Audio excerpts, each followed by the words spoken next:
Hey guys, welcome back. Joe here again from ScaleFreak.com, coming to bring you another video in the build series of the Team Associated RC10F6, the absolutely beautiful F1 kit developed by Team Associated. As you can see in the video series so far, we've gone to the front end, we've gone to the steering, we've gone to the middle, we've gone to the back. Now it's time to kind of go to the middle top. So this is where the suspension, suspension, only one, there's not multiple, the one shock and the tubes are going to be installed. This will also cap off the fourth side of the rear pod and kind of add a bit of a little guy in the middle here too to help with all the battery setup. So in these parts, I've got everything all nice and laid out here. You're of course going to need a tool, you're going to need a set of pliers or a small driver, take your pick, get your Loctite, just the normal stuff. Oh, and for this step, you will need a 3mm as well. We don't use it for very much in this kit, but 1, 2, 3, 4, 5, 6, 7, maybe 8 things in this kit you're going to use it for, or 7 things in this kit you're going to use it for, so you got to have one. All right, so first we're going to start with the top plate that is going to go on the back of the pod. Please pay attention when you're looking at this because it is offset. See how one side is longer than the other? Because what you'll notice about the pod is one side is longer than the other. Motor sits, weight, blah, blah, blah. We go from there. You'll see it all. So with this, you got to make sure that you use the right stuff. This is where you need to find the really long button head and the longer countersunk screw that come with this kit. They're both important parts in here. You'll find that you'll have one of each that's a little longer than the rest of the ones. You'll see why right now. So first, to put the back end together, what we're going to do is from the bottom side, pop the screw in. Then you find this little tiny 1mm washer that's going to pop on there, and then your nylock nut.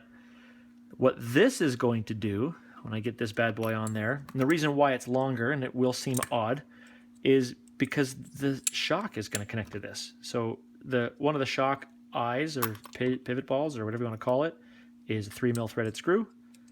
So it will actually screw onto the top. Really, really easy, so you don't have to worry about it popping off while you're racing because you actually have to purposely put it on. See? That goes on like that. See all the extra meat that's on there?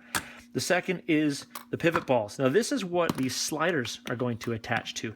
They pop up from the bottom, but don't forget guys, put on that little 2mm spacer. One, like that. And the nylock nut will cap it off. And then the other one, again, 2mm spacer. Pop it through. And that nut will cap it off.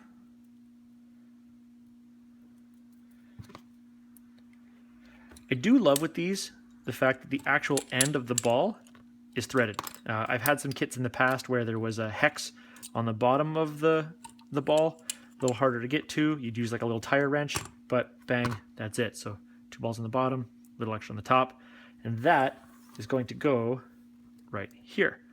But let me put these on first. So these are your little kind of friction tubes. These are what we covered in a previous video. Basically, there's 10,000 weight diff fluid in here just to give it some kind of resistance on here. The whole purpose of these tubes is that when you get your side-to-side travel, it's going to slow it down. It's going to help with this and kind of slow the action and the movement of the actual back pod. But we're going to snap these suckers on because it's easier to do when it's off. So 1, like that, and make sure I put the right end here. 2, like that. So see, like this, and that is going to go like that. What the hell? I'll just snap these bottom ones on too. There's 1, and dose. So that's like that. Now, let's grab a couple little screws here. These are going to go onto the top of the pod. There's 1. And here comes number 2.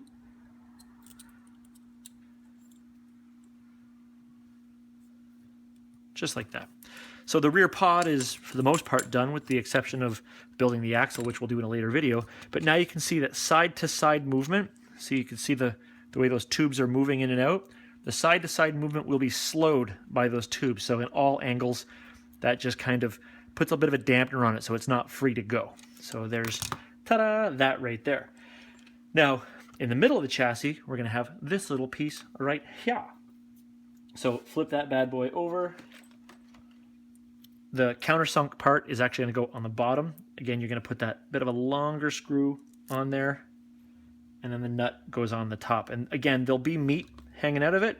By meat, I mean extra thread, because as I did mention, that is where the suspension will connect to, the shock. So just like that. Ta-da!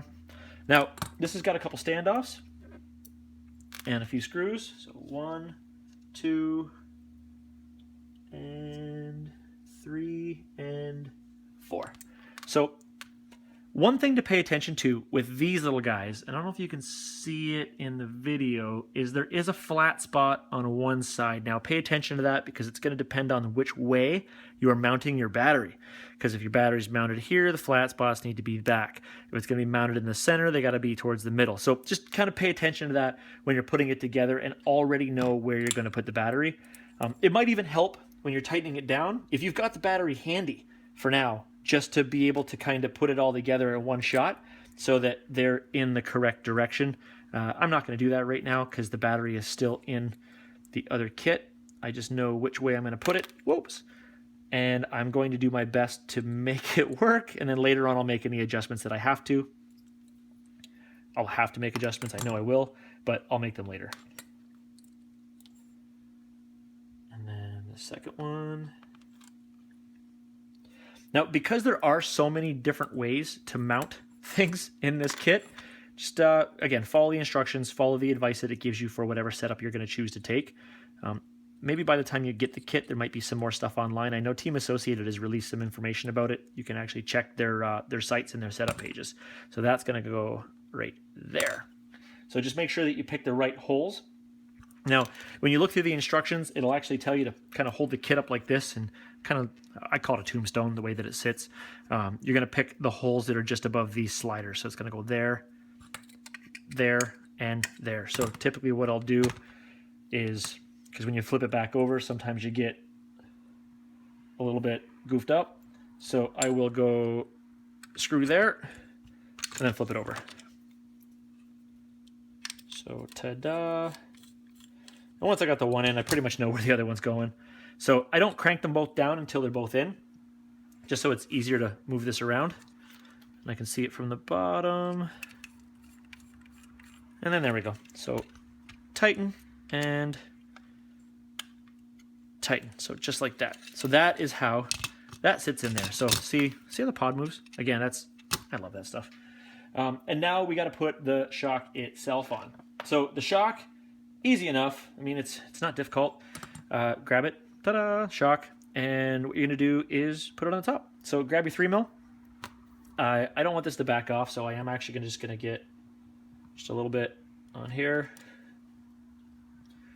a little bit on there. It's not like it's going to back off, but man, it's on road. I don't take my chances. And then just set this little thing on here. Do. Whoops. Like so. Then the second one, like so. I love that because in other kits that I've had to get the shock, you got to kind of pry it off and you eventually start to wear out the eyelets. This one here just screws in. I'm a huge fan. I really like how easily that goes on there. Now again, with the actual shock itself, the whole point of this is it's just to dampen the movement. So you see how, like, if you were going over bumps and it would just kind of move a little bit, well, I mean, it can move a lot. You can also set this preload here. That will give you more or less ride height as well as shock stiffness. Of course, Team Associated, you can buy a ton of different shocks if you want. They're a really good company when it comes to giving you a lot of options.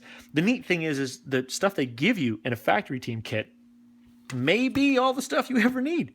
But you never know. You might want to add your own little touch or add your own improvements or, God, whatever you want to do. It's your kit. play with it, do whatever you want. But that's it for this video, guys. Just wanted to show you how to get all of that stuff all put together. Thank you guys very much for watching. If you have any questions, please put them in the comments field down below. And of course, click on the like, click on the subscribe, and share this throughout your community. So thanks for watching, guys, and have a great day.